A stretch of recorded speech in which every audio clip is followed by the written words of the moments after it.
Welcome back once again. देखिए हम लोगों ने पीछे यंग मॉडुलस सीख लिया है। अब हमारे पास दो मॉडुलस रहेगा डिफाइन करने के लिए, मॉडुलस ऑफ रिजिडिटी और बल्क मॉडुलस। तो जरा मॉडुलस ऑफ रिजिडिटी की बात करते हैं पहले। ये क्या होता है, मॉडुलस ऑफ रिजिडिटी क्या है, थोड़ा इसको समझिए। आपको याद होगा मैंने स्ट्रेस कितने काइंड के बताए थे? 3। नाम आपको याद है? Longitudinal, tangential, normal. Strain, strain कितने काइंड की थी? कौन कौन सी? लॉन्गिट्यूडिनल, शेयरिंग और वॉल्यूम स्ट्रेन। बस उसी में फर्स्ट दोनों लिए थे तो यंग मॉडुलस बना था।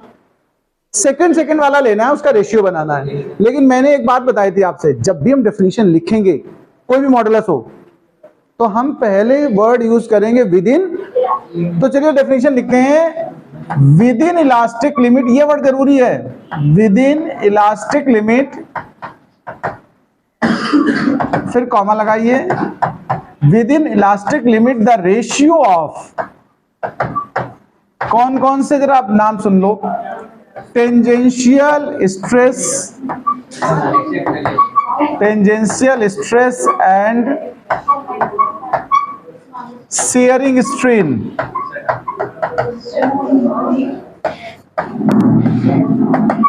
is called modulus of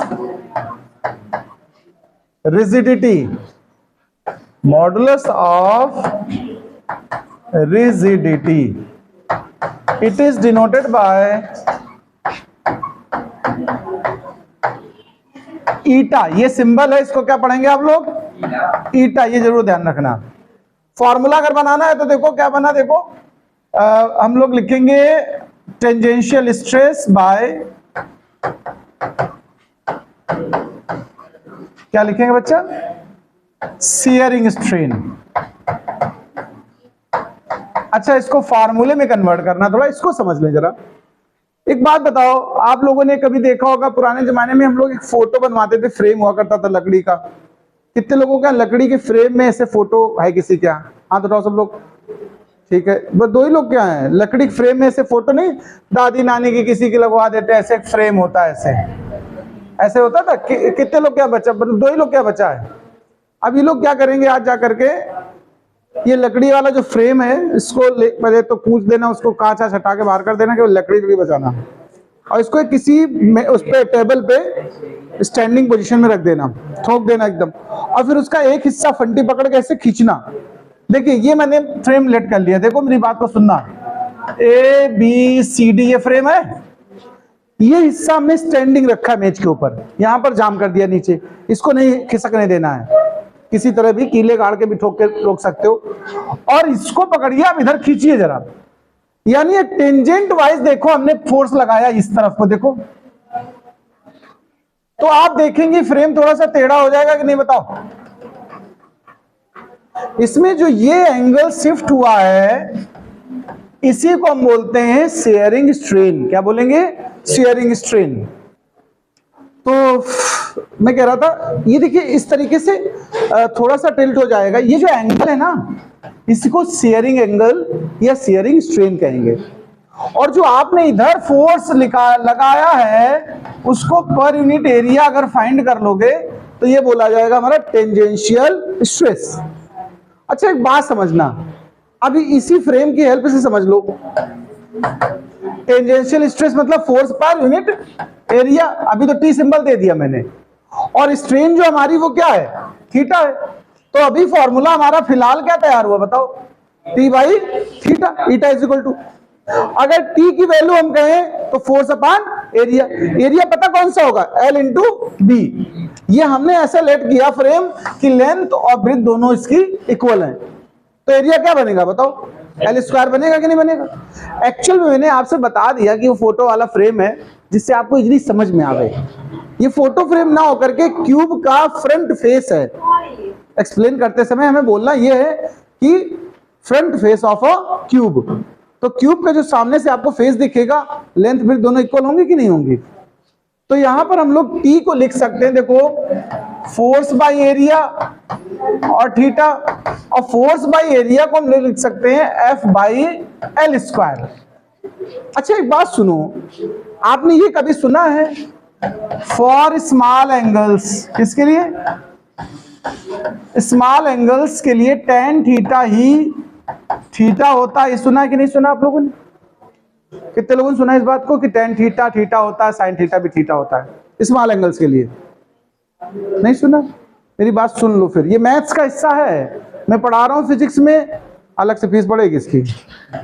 देखो स्मॉल एंगल्स के लिए ध्यान लेना, साइन थीटा थीटा होता है, कॉस थीटा 1 होता है, कॉस थीटा कितना होता है, और टेन थीटा भी थीटा होता है। अब आप सोच रहे होगे कि सर ये तो हमने नहीं सुना, हो सकता है ना भी सुना हो, बट हम बता दे रहे हैं तुम्हें, एडिशनल पॉइंट है।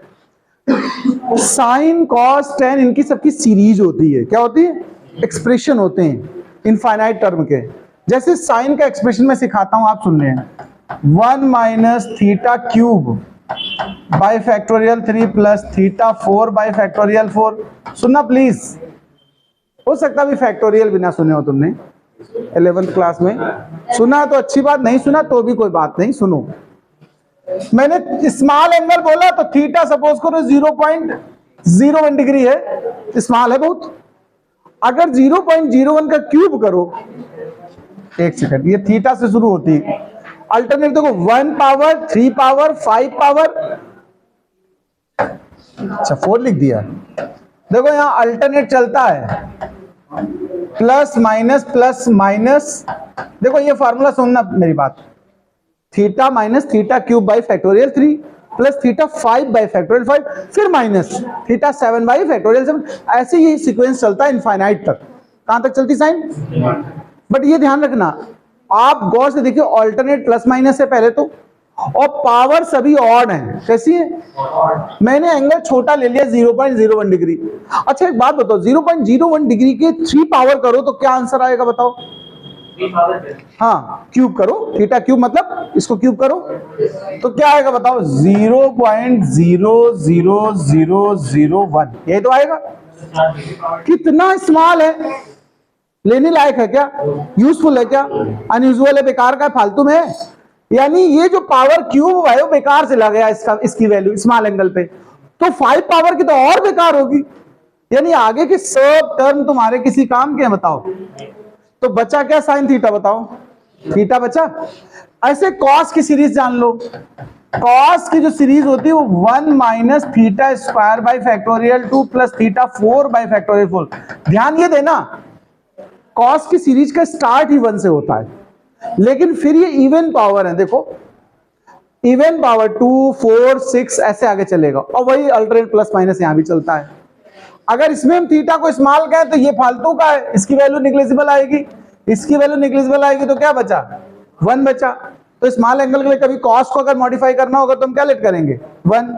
ऐसे tan की सीरीज होती है, बस फैक्टोरियल नहीं होते हैं। जब tan की बनाते हैं ध्यान रखना, तो ये चीज बदलती है, 3/3 5/5 ऐसे चलता रहता है। तो यहां भी वही सीक्वेंस पूरा सेम, जैसा साइन के लिए एक्सप्लेनेशन था वही एक्सप्लेनेशन इसके लिए। या आप यहां से भी जान सकते हो, देखो स्मॉल एंगल का साइन बाई कॉस 10 हुआ, और साइन को तुमने क्या लिखा? थीटा, और कॉस को क्या लिखा? 1, तो क्या बना? थीटा ही तो बना। ये अभी फिलहाल, लेकिन आपको हमें बताना नहीं चाहिए, मैं तो बस ऐसे बता के आगे बढ़ जाऊंगा। तुम्हें ये सीखना कुल मिला के कि स्मॉल एंगल्स के लिए tan थीटा क्या होता है? थीटा होता है। और अगर tan थीटा थीटा, जरा गौर से सुनना, तो ये मान लो हमारा चेंज ऑफ लेंथ है, देखो डिस्टर्बेंस कितना हुआ था, ये ए वाला पॉइंट कहां पहुंच चुका है? ए डैश पर, और बी वाला कहां पहुंच चुका है? B dash. तो जो चेंज आया वो क्या आया? Small L. और इनिशियल लेंथ हमारी कितनी थी? Capital L. Change upon initial को क्या बोलते हो? स्ट्रेन बोलते हो। ये स्ट्रेन यहां पर यूज कर रहे हैं हम, थीटा। देखो एल बाई एल, बोलो भाई, थीटा की वैल्यू क्या बनी? L by L. यानी स्ट्रेन बना कि नहीं बना? कैपिटल एल एक कैंसिल हो गया, तो क्या बचा? एफ बाई एल और एल। ये हमारा मॉडुलस ऑफ रिजिडिटी के लिए फॉर्मूला बना। अच्छा एक बात सुनो, देखो बल्क मॉडुलस हो, यंग मॉडुलस हो, मॉडुलस ऑफ रिजिडिटी हो, मॉडुलस ऑफ इलास्टिसिटी हो, सब की यूनिट, सब की डायमेंशन सेम होती है। क्या होती है जरा सुनिए, यूनिट ऑफ, ध्यान देना किसकी किसकी, ई की, के की, ईटा की, वाई की, और ये सब की यूनिट किसके होती है, किसके इक्वल होती है, स्ट्रेस के। क्यों? क्योंकि ये किसके रेशियो हैं, स्ट्रेस बाय स्ट्रेन ही तो है। वो टाइप कोई भी हो, ई बनाते कहां से हो, स्ट्रेस बाय स्ट्रेन से। के कहां से बनाते हो, स्ट्रेस बाय स्ट्रेन से। तो स्ट्रेस बाय स्ट्रेन, और स्ट्रेन को डायमेंशनलेस कहते हो, यूनिटलेस कहते हो, तो बची किसकी, स्ट्रेस की। तो जो स्ट्रेस की है वही इन सब की हुई कि नहीं हुई। तो स्ट्रेस की क्या होती है, देखो फोर्स अपॉन एरिया, यानी न्यूटन पर मीटर स्क्वायर, ये यूनिट हो गई। और डायमेंशन में बना सकते हो, यहां से देखो ml t-2 by L2, LL cancel, एक ml इनवर्स t-2। बताओ भैया जी, इतना मैटर समझ में आया कि नहीं समझ में आया, बताओ। तो ये हमारा फॉर्मूला बन गया। ये कौन सा हमने बताया अभी आपको, मॉडुलस ऑफ रिजिडिटी। जरा इसी के साथ वो भी सुन लो, क्या, बल्क मॉडुलस। एक साथ पूरा हो जाए तो ज्यादा अच्छा है। चलो अब अगला पॉइंट बताने वाले हैं, बल्क मॉडुलस। बल्क मॉडुलस, जरा इसको जान लो, बल्क मॉडुलस को। तो बल्क मॉडुलस, जरा इसको थोड़ा सीरियसली सुन लेना। ये एक्चुअली प्रेशर है, आगे आर्किमिडीज प्रिंसिपल वगैरह पढ़ाऊंगा, फ्लूइड प्रेशर, उसमें ये यूज होगा। बल्क मॉडुलस आगे हीट में भी यूज होगा, यानी ये फ्यूचर में यूज ज्यादा होने वाला है, इसलिए उसको अच्छे सुन ले। देखो बल्क मॉडुलस जानने के लिए पहले डेफिनेशन, बिल्कुल डेफिनेशन तो आप अपने आप बना सकते हो। कैसे, शुरुआत कहां से करोगे, और किसका किसका रेशियो बनेगा, ये थर्ड नंबर उठाओ। हाँ, तो डेफिनेशन में तो मुझे लगता है बताने की हमें जरूरत नहीं है, लेकिन मैं लिख दे रहा हूं फिर भी। within elastic limit the ratio of normal stress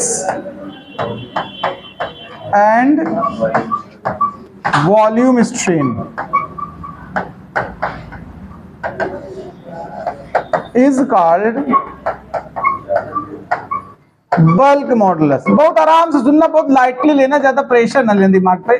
physics कोई ऐसा सब्जेक्ट ही नहीं है, इसमें खुद प्रेशर होता है, इसलिए आपको नहीं लेना है, ठीक है। अब देखो लिखना है, जैसे सिंबल आप है तो कोई लोग के लिख देते, कोई लोग बी लिख देते हैं, तुम्हें जो अच्छा लगे। जिसका बी क्लोजर लेटर हो नाम से, मान लो अंकुश नाम है तो इसके बगल में बी है तो अपना बी से रिप्रेजेंट करे, और किसी का मान लो कमल है तो अपना के से रिप्रेजेंट करे, मोहन है, मधुर है तो एम के बगल में कौन सा पड़ता है, के पड़ता है, वो लिख दे। तो देखो के इज इक्वल टू, ध्यान देना कौन सा पहले नॉर्मल स्ट्रेस रहेगा ऊपर की नहीं रहेगा, नॉर्मल स्ट्रेस। स्ट्रेन कौन सी रहेगी, वॉल्यूम स्ट्रेन। अब मैं इसके आगे का हिस्सा समझाने के लिए एक डायग्राम का यूज करता हूं। चीजें डायग्राम्स थोड़ा जल्दी समझ में आती, लिखा तो ऐसे भी सकता हूं बिना डायग्राम के, बट सुनो मेरी बात। एक हमने क्या लिया, केमिस्ट्री में शायद तुमने ऐसे कभी सिलेंडर देखे हो, केमिस्ट्री में केमिस्ट्री वाले टीचर लोग ऐसे बताते हैं, ऐसे पिस्टन वाला सिलेंडर। ये सिलेंडर देखा तुम लोगों ने, बस उन्हीं से उधार मांग लो एक दिन के लिए सिलेंडर, बस समझ में आ जाएगा। ये पिस्टन वाला सिलेंडर है, और इस पर यहाँ पर वेट रख देते हैं। ऐसे सुना कि नहीं सुना, जब वेट रखते हैं नॉर्मल वो काम करेगा फोर्स, और वो पिस्टन धीरे धीरे नीचे की तरफ खिसकेगा। सपोज करो इनिशियल इसका जो वॉल्यूम है सिलेंडर का वो कितना है, V है, और जब तुमने प्रेशर अप्लाई कर दिया तो पिस्टन खिसक करके यहाँ आ गया, इस जगह पर आ गया, तो चेंज ऑफ वॉल्यूम कुछ भी हुआ होगा, मैंने उसको लिख दिया डेल्टा V। कोई दिक्कत किसी को? और जो ऊपर से वेट लगाया तुमने उससे प्रेशर बनेगा कि नहीं बनेगा, क्योंकि पिस्टन का अपना कोई एरिया भी होगा, और फोर्स ऊपर से लगाइए, F अपॉन A क्या होता है, प्रेशर बनता है। तो देखो यहां से हम कह सकते हैं जो नॉर्मल स्ट्रेस है वो प्रेशर है P, और जो वॉल्यूम स्ट्रेन है वो change of volume by initial volume है। एग्री है इस बात से? बट एक चीज यहां पर और करनी है, माइनस और लगाना है। अब आप कह लोगे सर ये तो गंदी बात करी, माइनस क्या लगा दिया, सोचो माइनस क्यों लगा होगा, गेस करो। ये हमने माइनस और डाल दिया अपनी तरफ से। सुनिए, अभी पीछे लॉन्गिट्यूडनल सीखा था, तो जितना ज्यादा स्ट्रेस बढ़ाते जाओगे लेंथ उतनी बढ़ेगी। टेंजेंशियल वाले में जितना ज्यादा ताकत है उतना एंगल बढ़ेगा, बोलो। इसमें जितना ज्यादा प्रेशर बढ़ाओगे उतना वॉल्यूम घटेगा। उल्टा चेंज हो रहा कि नहीं, बोलो भाई। प्रेशर बढ़ाओगे वॉल्यूम डिक्रीज होगा, प्रेशर कम करोगे वॉल्यूम। उल्टा चेंज होने की वजह से कैसे पता चले उल्टा चेंज आ रहा है? माइनस, माइनस हमेशा क्या बताता है? अपोजिट। या लिख सकते हो तुम, लिख सकते हो हियर निगेटिव साइन, ये बात भी लिख सकते हो आप, negative sign indicates that on increasing pressure volume decreases। मेरी बात को सुनना भाई, बात यही चीज तो यहां पर है माइनस में। इतना समझ में आ गया सबको? देखिए हम लोग यहां तक सीख चुके हैं, अगले दिन इसके बाद बात करेंगे। नमस्कार।